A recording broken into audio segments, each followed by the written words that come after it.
Nous abordons à présent le dernier volet de ce cours sur la vérité, à savoir la théorie de l'objectivité. La théorie de l'objectivité constitue une nouvelle étape dans la théorie générale de la vérité. Cette doctrine de l'objectivité intervient dès lors que l'on prend conscience de l'absence de solution ou des apories que propose la théorie classique de l'adéquation.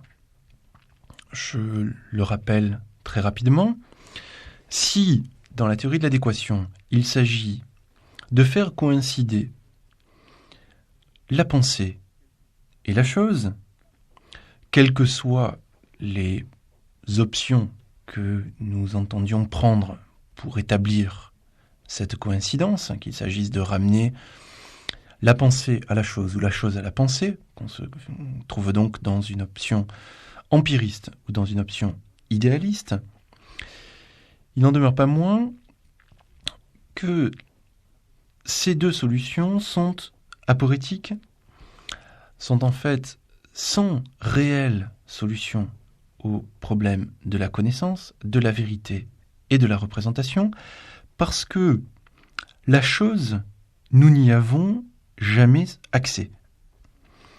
Si l'on veut faire coïncider l'esprit et la chose, et que par chose on entend bien un élément réel, quel que soit le statut de cette réalité, nous n'avons pas accès à la chose. Donc, on ne peut faire coïncider ces deux éléments hétérogènes. Et toute tentative pour les rendre homogènes aboutit en fait à la négation de l'un des termes. Dès lors, comment va-t-on pouvoir passer à un autre concept de la vérité ? La solution la plus embêtante serait de renoncer au concept même de vérité. Ce serait de dire, nous n'avons pas accès à la vérité, puisque nous n'avons pas accès à la chose, soit que nous soyons enfermés dans notre esprit, soit que notre esprit ait toujours affaire à des ersatz, à des images, à des impressions qui ne sont que des caricatures de la chose.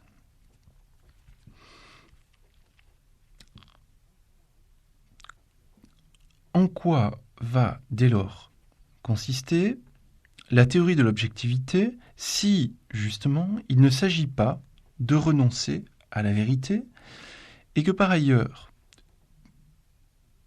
nous ne pouvons contourner l'objection de cet impossible rapport avec la chose telle qu'elle est en elle-même. Il me semble que tout d'abord, il faut prendre acte d'un désintérêt de Kant, qui va être le premier à construire cette doctrine de l'objectivité, donc désintérêt pour le domaine de la perception. Les théories empiristes classiques s'appuyaient sur la perception comme premier moment d'un accès à la vérité, puisque c'est par la perception que nous étaient donnés les éléments, les caractères des choses qui s'imprimaient en nous. Or, dans la doctrine de l'objectivité, le problème n'est plus du tout celui de la perception. Le problème n'est plus du tout de notre accès à la matérialité de la chose.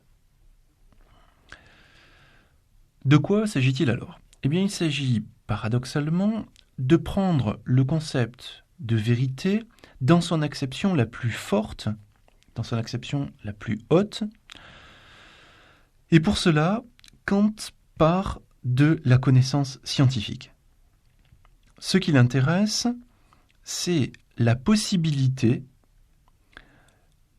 des sciences. Et pour lui, science veut dire mathématiques et physique newtonienne. Donc il part de choses que nous considérons comme vraies, des énoncés mathématiques et des lois physiques.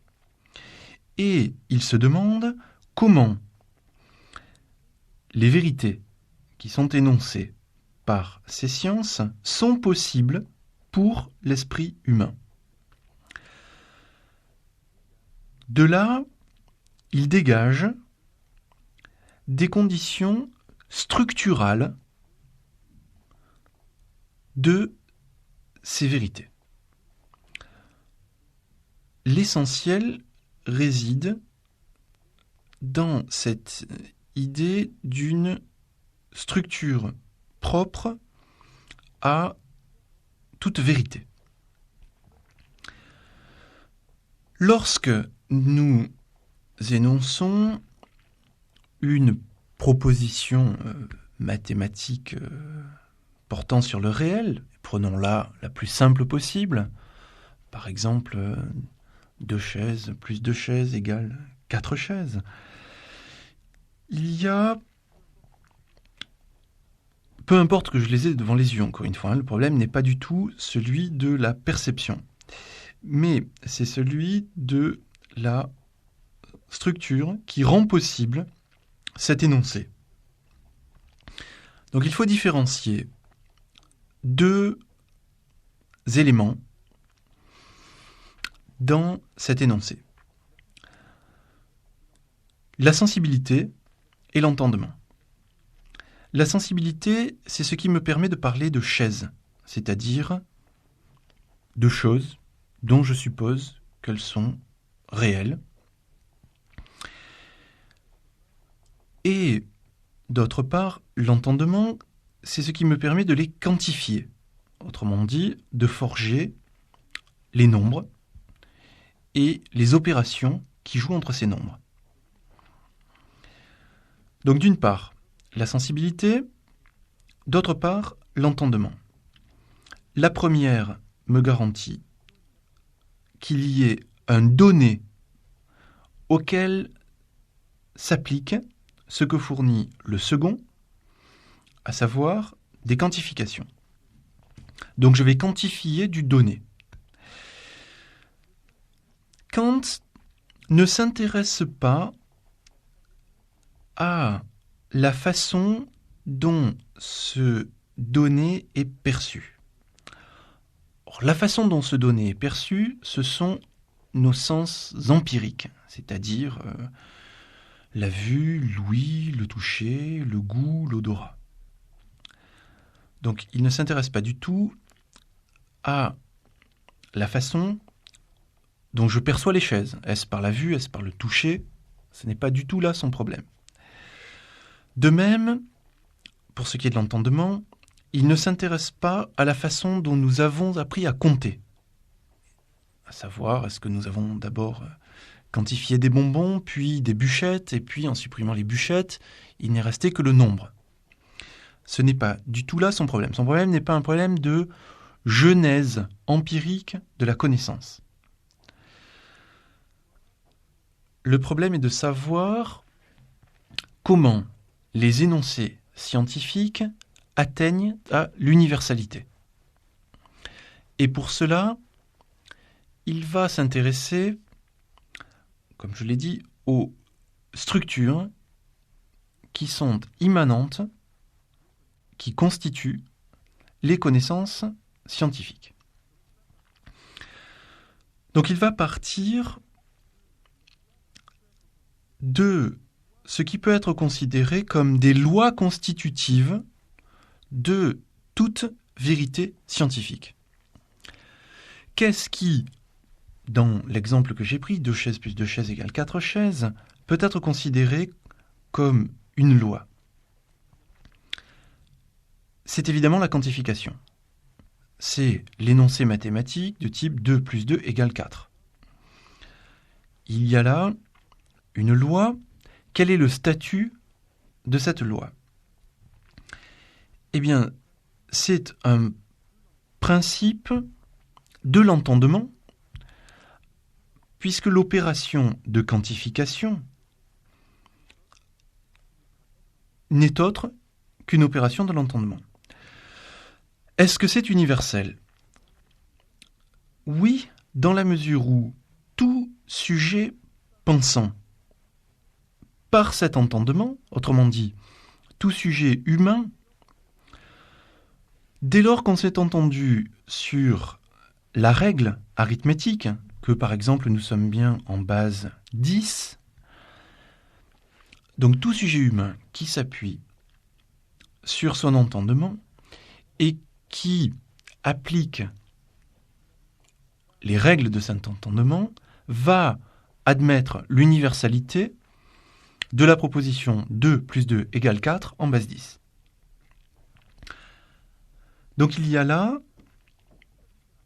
une opération d'entendement. Cette opération, ce n'est pas le chiffre, ni même le nombre comme tel, mais c'est la quantification qui préside à la production intellectuelle de tout nombre. Autrement dit, tout nombre se fait par le fait de quantifier du donné, peu importe le donné. Donc il y a une application de ce que Kant appelle une catégorie à du donné. Je rajoute des unités à d'autres unités, donc j'ai de la pluralité, il y a de l'unité, mais comme il y a plusieurs unités, c'est de la pluralité, et en l'ajoutant, je produis une globalité ou une totalité, 4, qui n'est au fond que cette pluralité, les 4 unités, ramenée à une unité supérieure, le nombre 4. Donc, qu'est-ce que le nombre 4 ? Eh bien, c'est la pluralité des 4 unités en tant qu'elle a été ramenée à l'unité du nombre 4. Donc, en tant que l'on peut appliquer cette analyse à tout nombre résulte d'une opération de l'entendement, la quantification, appliquée à un donné de la sensibilité, à savoir ce que les unités vont désigner. La loi, ici, c'est l'opération de l'entendement. Autrement dit, c'est la quantification. Ce qui fait donc la vérité de la proposition 2 chaises plus 2 chaises égale 4 chaises, ce n'est pas du tout le fait que je perçoive ou pas des chaises, mais c'est le fait que mon entendement, en tant que c'est un entendement humain, c'est-à-dire en tant qu'il est valable pour l'ensemble de tous les humains, reconnaît la nécessité de cette loi arithmétique, parce que cette loi arithmétique repose sur une loi plus profonde qui est l'opération fondamentale de l'esprit, qui est la quantification. Donc c'est là un exemple destiné à faire saisir ce que c'est que l'objectivité. L'objectivité, c'est la façon dont quelque chose qui nous apparaît, peu importe quoi, cela s'appelle un phénomène. Donc, c'est la façon dont quelque chose qui nous apparaît, soit un phénomène, la chaise que je vois, celle que je vois cette fois, n'est-ce pas, va être inscrite dans une structure universelle, à savoir la quantification de l'entendement, et par là va devenir un objet de connaissance. Autrement dit, il y a plusieurs niveaux du rapport avec ce que nous apercevons. D'une part, il y a ce qui apparaît dans la sensibilité, mais du point de vue de la matière de ce qui apparaît. Ça, c'est la sensation. Lorsque je vois la chaise, j'ai la sensation de la couleur. Lorsque je la touche, j'ai la sensation de sa texture ou de son poids, etc. Donc il y a la sensation. Laquelle sensation témoigne pour cette chose qui apparaît, donc pour le phénomène, pour la chaise en tant que phénomène, la chaise en tant qu'elle m'apparaît. Et cette chaise en tant que phénomène, lorsque je ne vais plus m'y intéresser du point de vue de la perception, est-ce que je dois la tirer pour pouvoir m'asseoir dessus, est-ce que je peux m'asseoir dessus, etc., etc. Donc lorsque je sors de cette problématique pragmatique de la perception, et que je cherche à la connaître, je l'inclus dans une structure universelle, autrement dit, je lui applique des lois. Donc lorsque j'applique des lois au phénomène, j'en fais un objet de connaissance. Donc on dépasse le phénomène, on dépasse le niveau de la perception pour s'élever à l'objet, autrement dit, à la connaissance. Donc la doctrine de l'objectivité, c'est chercher à comprendre comment on produit des objets, c'est-à-dire des objets théoriques, des objets de connaissance, et non pas des phénomènes, c'est-à-dire des choses perçues. Cela suppose des lois universelles, et c'est grâce à ce concept de loi, donc d'universalité, que nous allons pouvoir retrouver le concept de vérité. Comment est-ce que nous pourrons parler de vérité ? Eh bien, nous pourrons parler de vérité en nous appuyant sur les lois universelles qui commandent la connaissance. Nous examinerons cette théorie de l'objectivité selon les 3 sites dans lesquels elle se déploie chez Kant, à savoir le site théorique, le site pratique et le site esthétique. Le site théorique est celui de la connaissance scientifique, autrement dit des mathématiques, de la physique, de la biologie, etc. Le site pratique recouvre tout ce qui dépend de la mise en œuvre de la liberté. Autrement dit, la morale, le droit, l'histoire. Par pratique, il ne faut donc pas entendre ergonomique ou pragmatiquement maniable, etc. Mais il faut entendre tout ce qui est rendu possible par la liberté de la volonté humaine. Enfin, le site de l'esthétique recouvrira ici plus particulièrement le domaine de l'art et du sentiment de beauté. La question sera donc la suivante. Est-ce que il y a une validité universelle des connaissances scientifiques, une validité universelle des connaissances pratiques, de ce que l'on va appeler le bien, le mal, le juste, l'injuste, etc., etc., et une validité universelle des jugements de goût, par exemple, ceci est beau, ceci n'est pas beau, etc. Par là, nous apercevrons une nouvelle problématique de la vérité, puisque s'il y a une validité universelle pour ces 3 domaines, c'est bien que le jugement qui est émis peut être dit vrai ou faux. En revanche, s'il n'y a pas de validité universelle, le jugement ne peut pas être dit vrai ou faux, puisqu'on n'aura pas de critères de validité. Donc, ce sera donc ni vrai ni faux. Ce sera en quelque sorte à chacun de décider pour lui-même si 2 chaises plus 2 chaises égale 4 chaises, si le bien c'est ceci ou cela, ou si telle ou telle œuvre est belle ou n'est pas belle.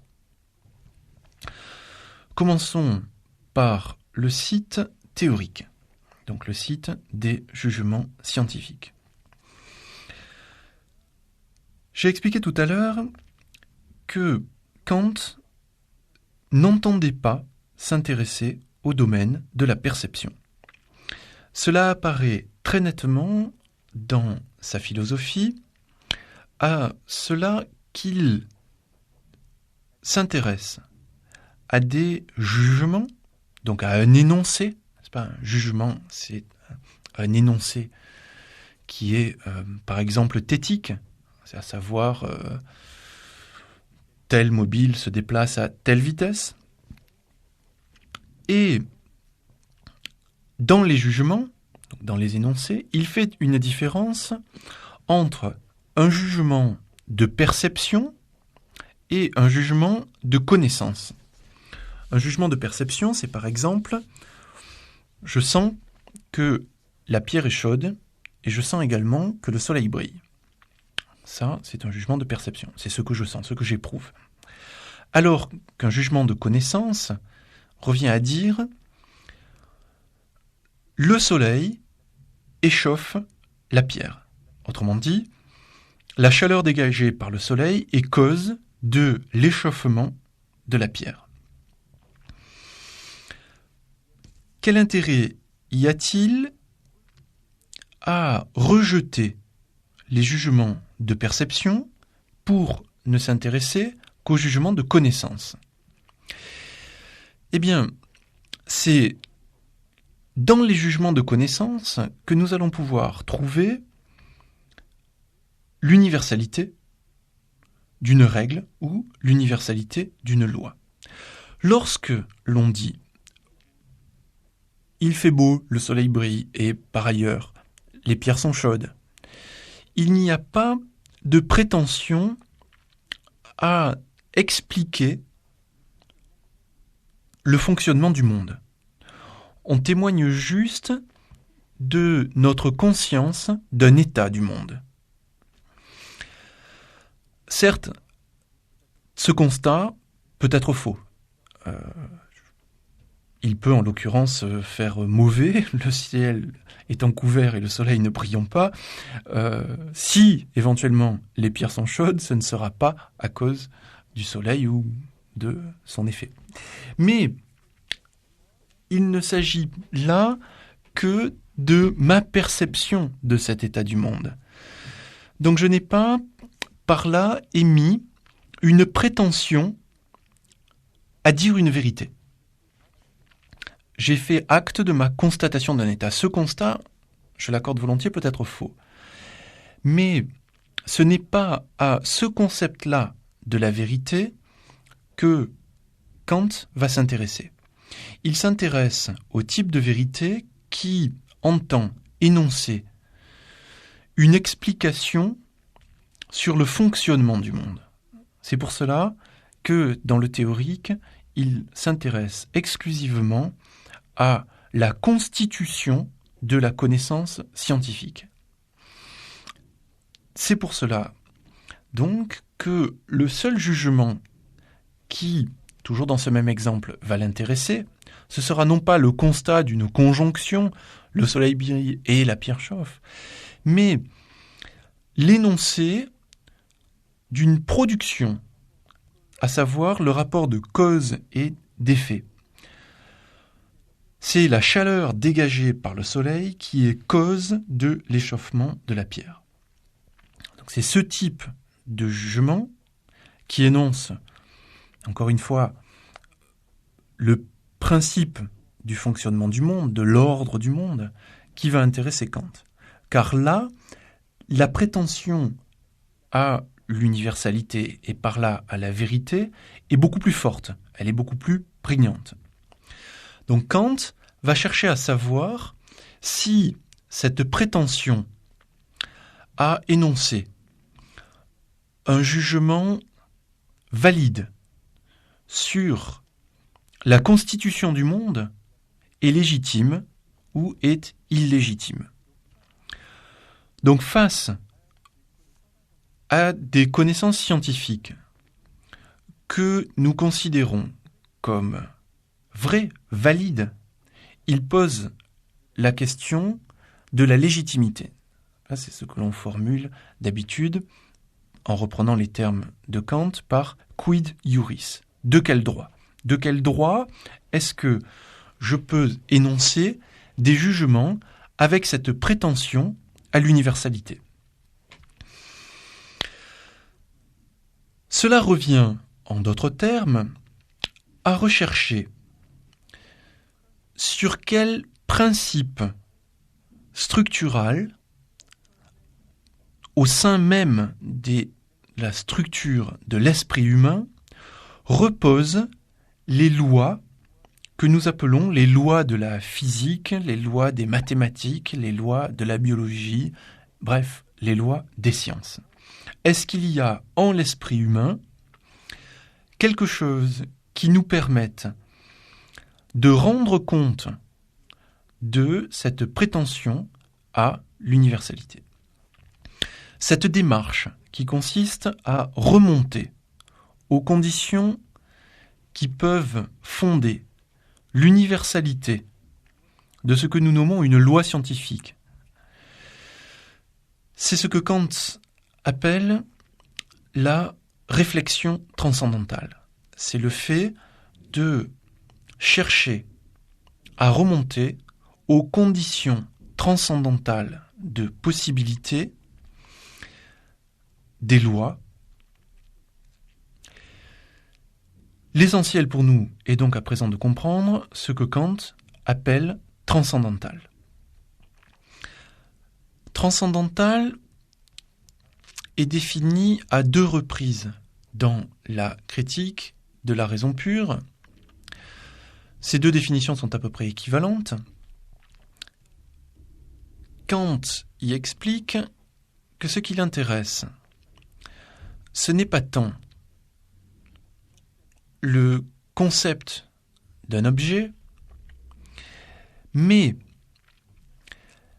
ce qui rend possible a priori, c'est-à-dire antérieurement à toute expérience,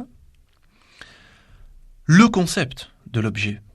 Donc ce n'est pas l'objet qui l'intéresse, mais le concept de l'objet en tant que ce concept est possible de façon a priori, donc encore une fois, antérieurement à toute expérience. C'est par cet antérieurement à toute expérience que nous remontons à la structure même de l'esprit humain.